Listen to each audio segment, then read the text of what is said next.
Пропаѓа едно од најзначајните историски обележја на Охрид, плоштадот Крушевска република во срцето на градот, на кој се наоѓа 11 века стариот чинар. Запуштен без никаква содржина, замира просторот кој наместо да дише и мириса во автентичен охридски дух, се гуши во дивоградби. Охриѓани со горчина се присетуваат на убавите мигови поминати на ова култно место, кое сега е целосно запустено. Од некогашниот раскош не остана ништо. Овој центар стварно не е баш како што треба. И треба многу поубаво да биде него што е сега. Треба нов лик или некои тезги што ќе бидат малце подобри за разлика од овие. Секако би изгледало многу подобро. Чаршијава камен беше носен, старите го носеле од планињено и ги чукале, го рамнеле, сега плочки, кладоа полош. Ни се допаѓа ли му треба преуредување? Во смисла?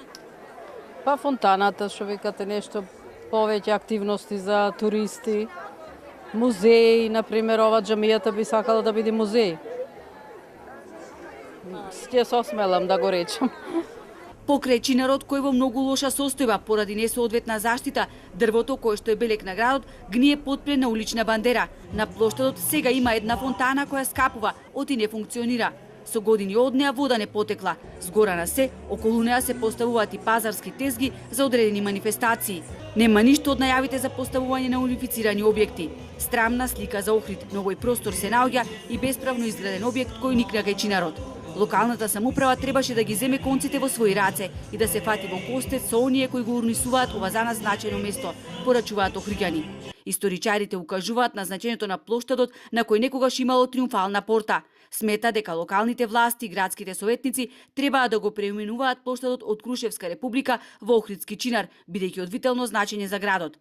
Имаме доста значени елементи на кои треба да им дајме историско значење, меѓутоа од денешен аспект. Се разбира, гледаме тука и некои урбани елементи кои можеби не му прилегаат на овај плоштад, како што е самата фонтана која би рекове во руинирана состојба. Локалната самоуправа пред се треба преземе мерки за враќање на онај автентичен изглед на градот Охрид. Тоа не значи да го враќаме градот Охрид во минатото. Во овој комплекс на старото градско јадро се наоѓа и Охридската Саат кула, која е изградена пред 290 години. Таа е една од најзначајните споменици од културен и историски аспект, но за жал, вели Митровиќ, таа е заборавена. Грижата за неа е ставена во втор план, како и да не постои.